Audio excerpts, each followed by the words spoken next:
दादा है तू ज्यूस पिलाएंगा तू.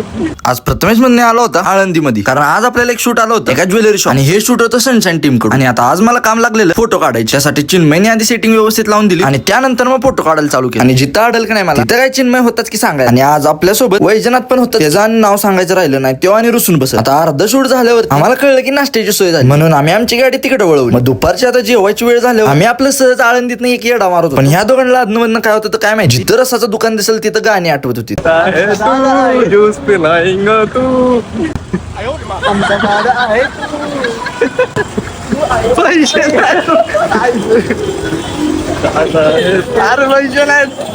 डायरेक्ट मला तर ओढत ओढत त्या दुकानातच नेलाय. तर आता इथं चहा प्यायची वेळ झाली. मग तिथं आणि एक कप चहाचा घेतला आणि त्याच्याच तासाभरानं आणि एकदा चहा प्यायला गेलो. पण ह्यावेळी चहा प्यायला सगळी सनशाईन टीम होती. त्यानंतर राहिलेलं शूट करून झालं, संपलं की आमचं काम.